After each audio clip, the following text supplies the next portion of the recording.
They would later argue about the exact moment everything went wrong. Some would say it was when the Queen raised her hand, others when the translators finished rendering her command into 100 languages, but the truth was simpler and more uncomfortable. It went wrong when the human did not kneel, because kneeling was the oldest rule in the hall, older than the banners, older than the crown itself, and everyone present felt the break like a hairline fracture running through history. The throne hall of Verex Prime had been built to enforce obedience, ceilings so high they stole breath, floors polished to mirror the smallness of those who walked them, soldiers arranged in flawless symmetry, weapons angled not for use but for reminder. The Queen sat above it all, wrapped in living metal and ancestral authority. She had ruled for 3 centuries and broken rebellions with a word, and now a single human stood before her, unarmored, unbowed, and very much alive. Humans were not unknown to the Empire. They were traders and technicians and negotiators,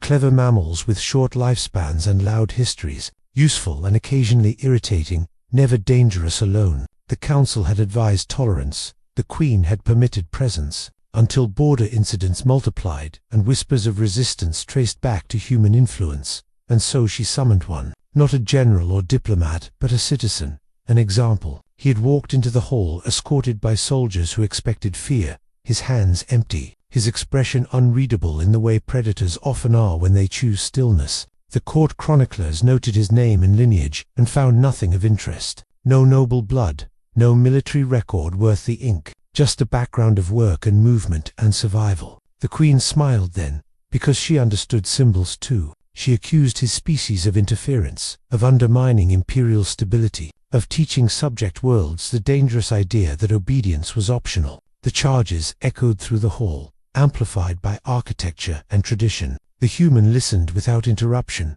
When given the chance to speak, he said only that people talked to those who listened, and that empires who stopped listening eventually talked only to themselves. The Queen ordered silence, because philosophy bored her. She pronounced judgment with practiced clarity. The human would kneel, swear compliance, and be publicly marked as subject, or he would be made an example. The soldiers tightened their formation. The court leaned forward. This was theater, and they knew their lines. The human did not kneel. He did not speak either. He simply remained standing, weight balanced, eyes level. The hall held its breath. The Queen felt irritation first, and then something colder. Because defiance was one thing and calm defiance another. She gestured again, sharper, and the order was given. The soldiers moved as one. 100 armored figures advancing with stun lances and restraint fields, trained to subdue larger and stronger foes. The human took one step back, not in retreat but in positioning. His gaze flicked across angles and distances. The nearest soldier struck and missed. No one could later agree how it happened. Sensors recorded motion blur and overlapping signals. The first soldier went down, not screaming but stunned into stillness. His armor locked against him. The second tripped over nothing and fell hard enough to crack stone. The formation hesitated, a fraction of a second that should not have mattered and did. The human moved through them like a question no one had prepared to answer, not striking to kill, not even to injure when it could be avoided. Weapons failed as if ashamed. Restraint fields collapsed under loads they were never designed to handle. Soldiers found themselves disarmed and disoriented, piled together in confusion. The Queen rose from her throne. Fury sharpening her features, she ordered lethal force, something she had not needed in decades. The hall alarms screamed as weapons shifted modes. The court scattered. The human stopped moving then, stood amid fallen soldiers, and raised his empty hands, not in surrender but in signal. The next volley never fired, because the soldiers could not pull their triggers, their systems locked in feedback loops, their armor refusing commands. The Queen demanded explanation, accused him of sorcery and sabotage. The human spoke for the first time since the order, his voice carrying without amplification. He said her soldiers were trained to rely on their systems, and systems relied on assumptions, and assumptions were fragile things. Security forces from the outer ring flooded in,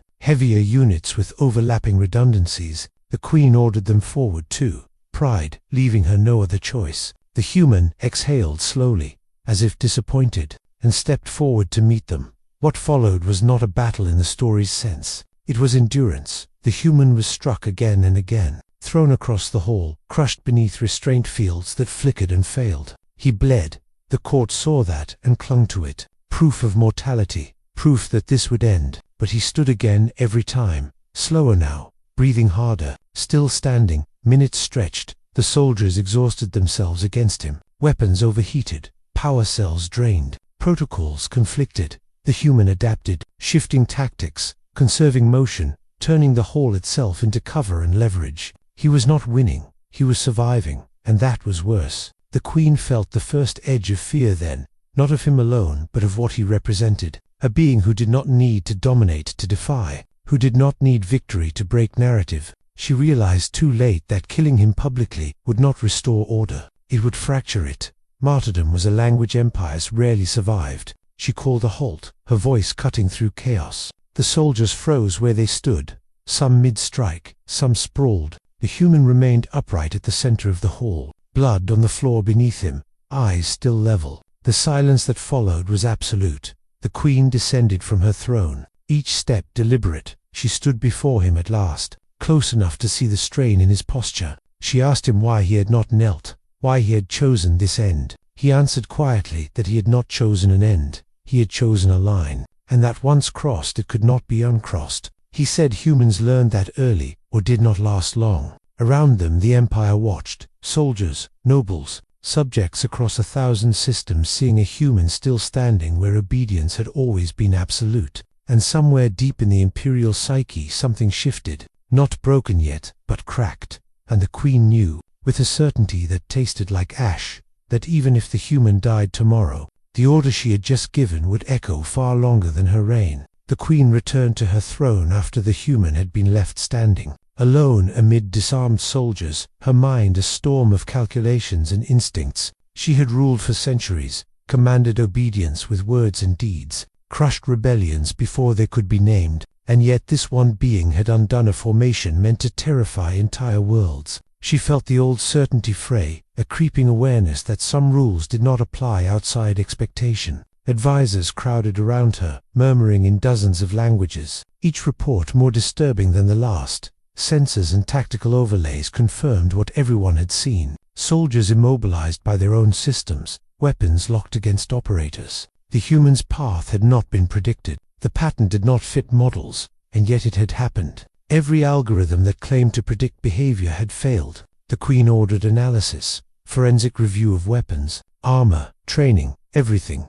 She demanded explanations that made sense within the Empire's logic. Officers presented data and logs and schemes, but all pointed to a single uncomfortable truth. The human had acted as a veritable outside their assumptions. He had moved through conditions and constraints as if they were suggestions, not limitations, outside the throne hall. Whispers spread like wildfire, couriers carried reports to the outer worlds, and the Empire's citizens began to question what obedience meant, how absolute it really was. For decades they had believed loyalty was enforced by discipline. That order came from fear of consequence, and now they saw a man who survived because he refused the premise entirely. The Queen summoned him once more, not for execution but for demonstration. She needed to reassert control before chaos metastasized. Soldiers were reformed into new lines, more disciplined, more heavily monitored. The human was given no choice. They expected him to break, to kneel, to concede. The hall was set for theater,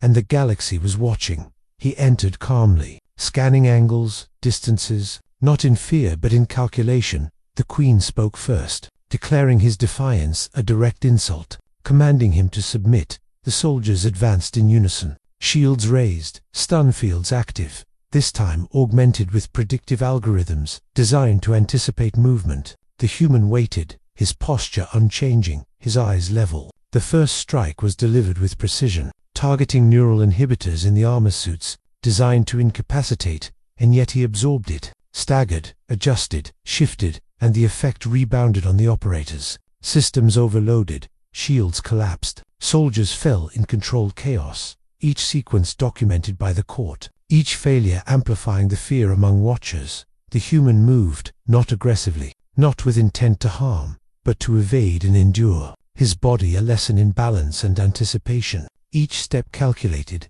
conserving energy, exploiting flaws in deployment. The soldiers were trained to assume dominance, to rely on protocols, to trust commands, and in that trust they were trapped. The Queen felt her authority waver as seconds stretched into minutes. Her advisors panicked, commanding redundancies, activating secondary failsafes, deploying auxiliary forces, all of which faltered in ways that mirrored the first encounter. She realized that control was slipping not because she lacked power, but because her soldiers lacked autonomy. Systems designed to enforce obedience had become brittle under anomaly. Outside the hall, envoys from neighboring systems recorded transmissions. Historians and strategists witnessing what no simulation could have predicted. A human standing alone against an army trained to obey. Survival, not victory. Defiance, not aggression. And the implications rippled faster than any fleet. The Empire's reputation for absolute enforcement was suddenly in question. The human adapted to each escalation,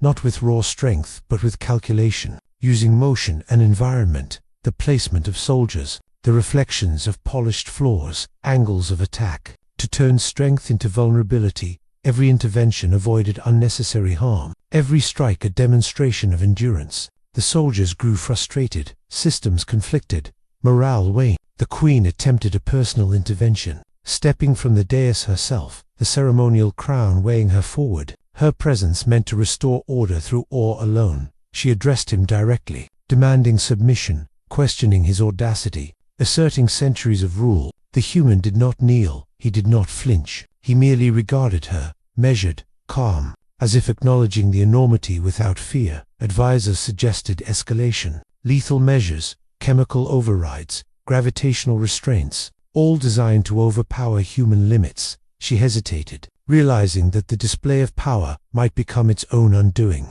Every method she considered was recorded, observed, analyzed by those who would later recount the day when obedience failed. Her instinct for spectacle clashed with survival. The human shifted, creating space where none seemed to exist, using leverage and angles, not force, guiding soldiers into positions where their own equipment betrayed them. Their motion locked by misalignment and overconfidence. The hall became a labyrinth of hesitation and error. The Queen watched as her instruments of authority faltered without bloodshed. Her frustration growing, he spoke briefly, his voice carrying across the hall, explaining in calm tones that systems designed to dominate could be undone by understanding, not rebellion, that obedience without awareness was a cage, and that living beings who relied on protocols above perception were vulnerable. The words were simple, yet the meaning struck deeper than any weapon. The Queen's soldiers tried again, now in waves, exhausting every layer of redundancy, every algorithm and fail-safe,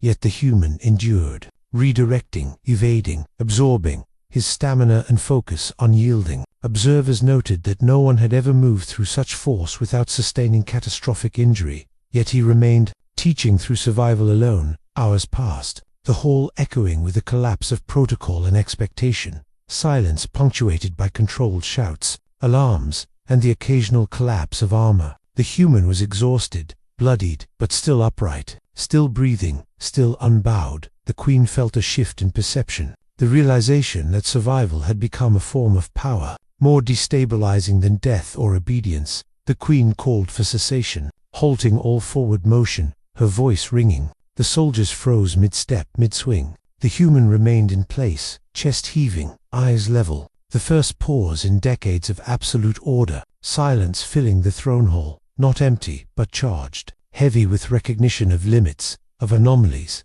of unpredictability. She descended from the dais, walking carefully, crown glinting under the hall lights, standing before him without the usual barrier of authority. She asked why he had defied centuries of rule, why he had not bent, why he had survived where no one expected it. The human answered simply that some lines could not be crossed without consequence, that survival was sometimes the only language understood. The court and the soldiers watched, history bending before them, not with fire or blood, but with presence. The Queen realized that in sparing him, in recognizing his endurance, she was acknowledging a power older than crowns, older than armies, and perhaps more dangerous. The human survival had rewritten the narrative of obedience, leaving the Empire to grapple with the implications. Outside the throne hall, the ripples traveled fast. Envoys and traders, soldiers and scholars, witnessing what had occurred, each retelling adding weight. Humans everywhere observed quietly, a story spreading of endurance, calm defiance, and survival against impossible odds.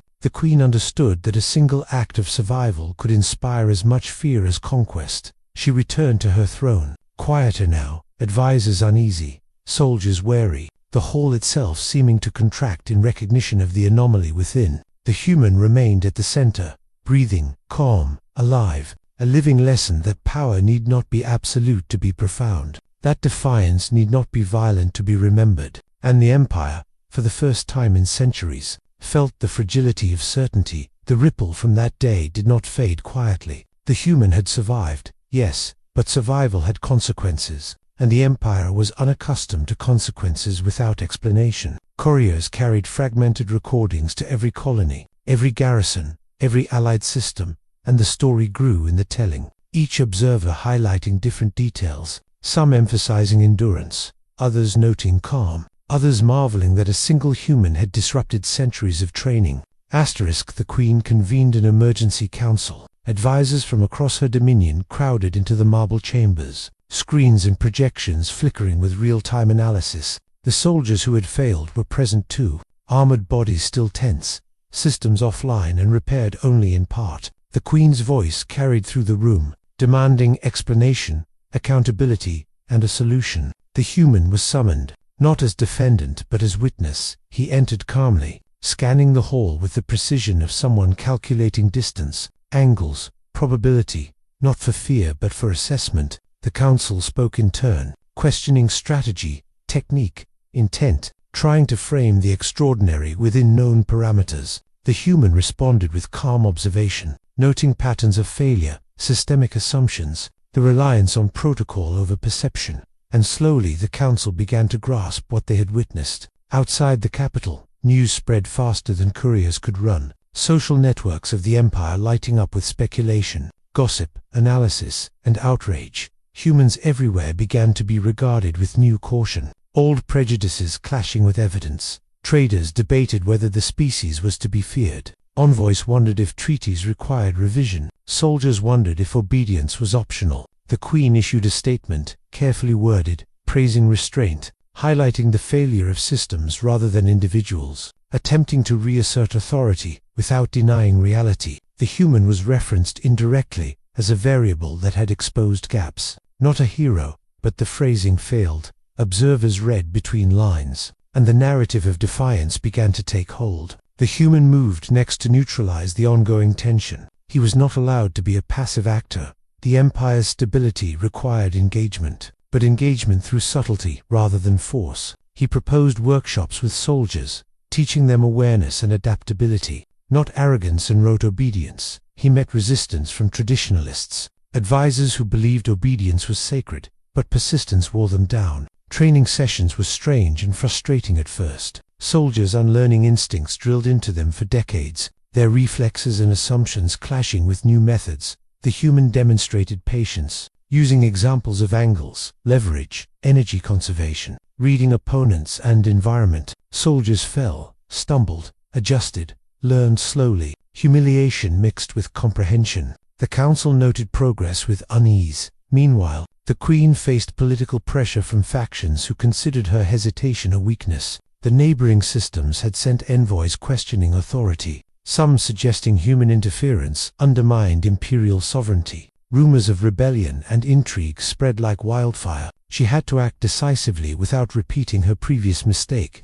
The human advised strategy grounded in transparency rather than aggression, exposing truth rather than hiding it. A demonstration was called. The Queen insisted on protocol. Soldiers arranged with precision. Predictive algorithms engaged. Augmented suits online. Every countermeasure prepared. The human stood in the center again, not alone this time, as observers watched from multiple angles. Satellites, drones, and court projections. The air held tension, the audience waiting for spectacle or disaster. The first wave struck, systems engaged, sensors flickered, restraints activated, yet the human adapted, moving with minimal motion, avoiding injury, exploiting misalignments, not attacking but evading, turning force into vulnerability. Soldiers became frustrated, armor conflicted, weapons failed to respond. The human's calm persisted, each adjustment teaching observation, patience, anticipation. The Queen watched, tension wrung through her body, pride clashing with fear.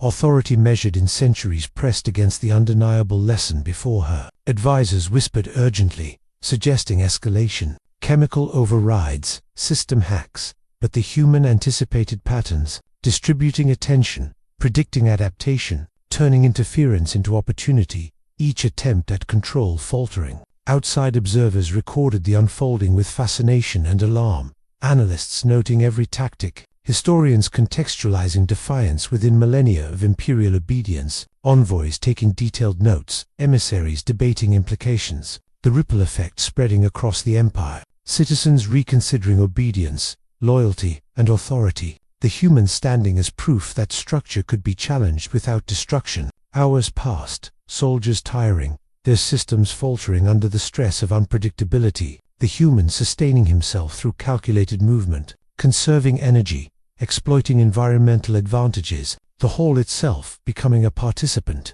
Floors, walls, pillars, reflections, all factored into his survival. Every misstep magnified by careful observation, every adjustment altering outcome. The queen decided to intervene personally, stepping down from her throne, crown heavy, presence meant to assert authority, confronting the human directly, questioning him on audacity and intent, demanding obedience, expecting fear, expecting collapse. Yet he did not kneel, did not flinch, he merely regarded her, acknowledging her authority in presence only, not submission. She hesitated. Advisors frantic, recommending lethal escalation. She realized that bloodshed would not restore control. Martyrdom would inspire, not suppress. The hall felt the weight of history bending, a living human standing where obedience had always prevailed, the queen's certainty cracking, her reign dependent now on perception and restraint rather than power. The human spoke quietly, addressing patterns of training and reliance, highlighting systemic vulnerabilities, the limitations of obedience without awareness, the fragility of assumption, his words simple yet resonant, piercing the hubris of generations, soldiers and advisors alike, absorbing lessons too late for comfort, recognizing the need for adaptation, not just force. Minutes turned to hours, the soldiers exhausted by repeated attempts, the humans standing, breathing, enduring, not victorious, not aggressive, yet completely unbroken, observers noting every detail, the empire recording precedent, the hall echoing with the collapse of assumption, silence punctuated by controlled alarms, groans of malfunctioning armor, and the human's calm endurance. Finally, the queen called a halt, voice carrying authority, but tinged with realization. Soldiers froze, systems disengaged. The human remained upright, breathing steadily, the hall charged with recognition, the first pause in centuries of absolute order,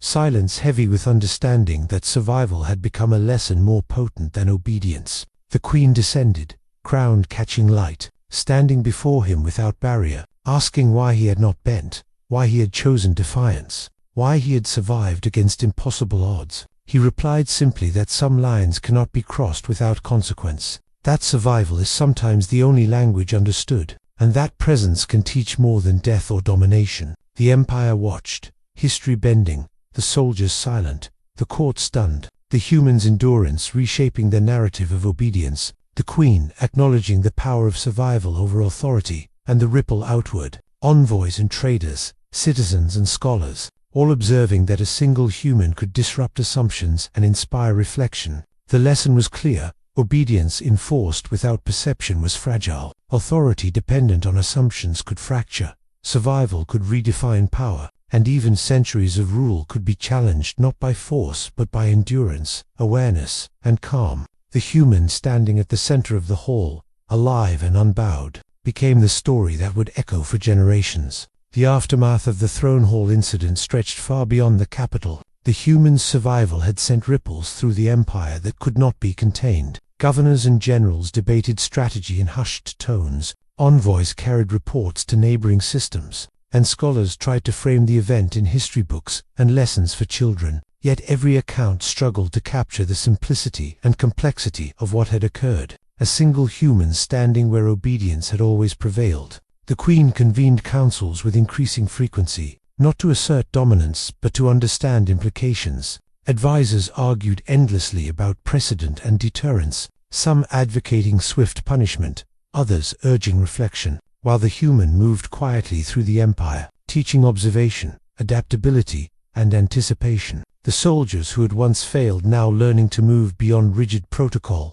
Their training reshaped humility entering their ranks. Rumors spread faster than the official channels could manage, some describing the human as invincible, others as a manipulator. Yet no one could deny the reality recorded in censors, logs, and eyewitness accounts. Citizens across planets began questioning authority, obedience, and the cost of unquestioned loyalty. Schools began teaching critical thinking in subtle ways. Guilds emphasized initiative over rote compliance. And even soldiers in remote garrisons began experimenting cautiously with autonomy. The Queen faced pressure from neighboring powers, some skeptical, others opportunistic. All noting the Empire's internal disruption, she had to respond carefully. Asserting authority without replicating the previous spectacle, the human advised measured transparency, demonstrating what had occurred rather than hiding it, exposing truth rather than bluff. And slowly the Empire learned that accountability and clarity could be more stabilizing than fear.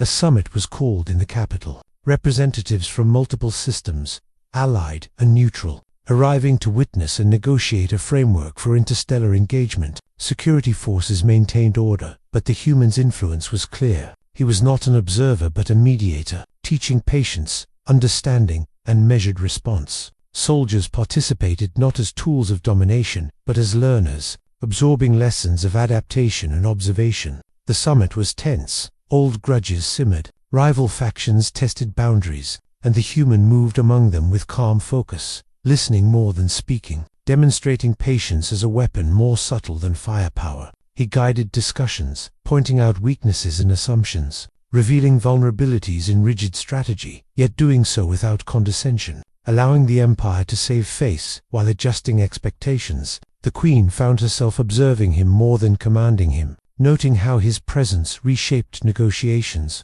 influenced soldiers, and reframed authority. She realized that power could exist without domination, that survival and influence did not require fear, and that the Empire's greatest lessons were often delivered by those it had underestimated. She began to see the human as a partner rather than a subject. Despite these measures, not all factions accepted the new order. A splinter group attempted sabotage, attacking supply lines and communication arrays, expecting retaliation, expecting fear. But the human had taught the Empire to respond differently. Strategies were decentralized, redundancies distributed, local leadership empowered, incidents contained quickly, public demonstrations of restraint replacing escalation, the attackers frustrated, unable to provoke the reaction they desired. Training programs expanded, soldiers learned to anticipate rather than react, to observe and adapt. Humans across colonies taught similar methods, emphasizing calm analysis, patience, and resilience.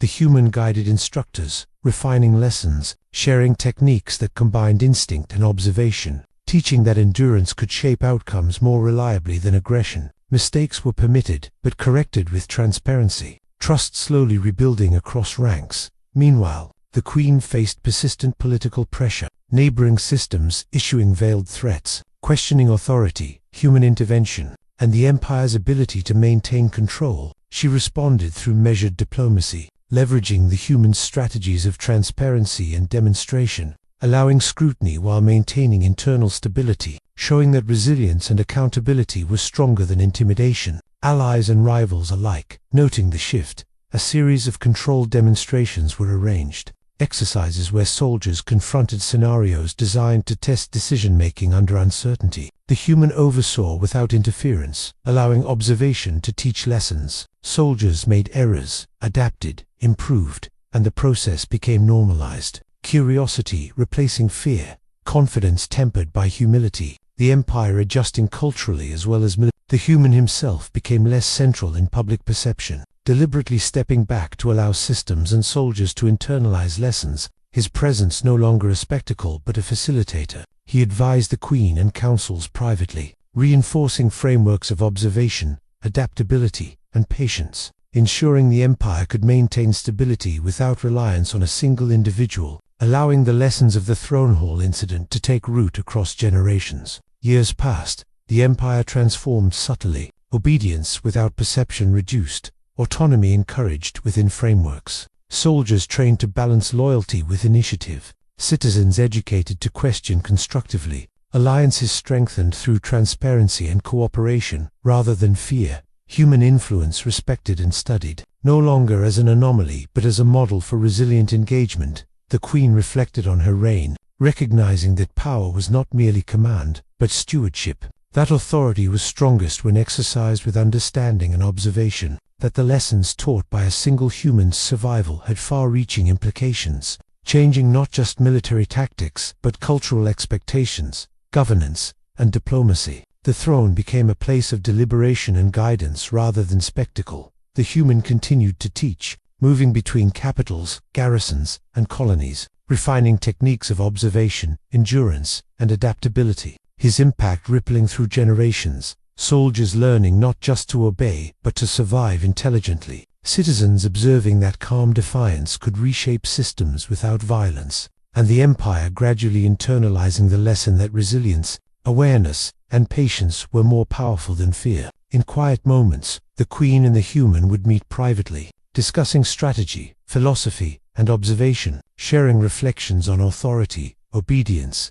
and survival, their conversations shaping policy subtly, influencing decisions without spectacle, and demonstrating that partnership and understanding could stabilize empires more effectively than threats or dominance, a model of governance as much as martial strategy. As decades passed, the incident in the throne hall became legend, not for heroism in battle, but for the demonstration of endurance, adaptability, and calm defiance. Recorded in history texts, taught in academies, studied by soldiers and civilians alike, a story of a human standing alone where obedience had always prevailed, showing that survival, observation, and presence could alter the course of an empire. Finally, the Queen walked through the rebuilt throne hall, observing soldiers trained in new methods, officers discussing tactics with humility and awareness, citizens visiting to learn about governance, and she realized that power had changed form, from fear to stewardship, from domination to observation, that a single human survival had shifted the empire's trajectory,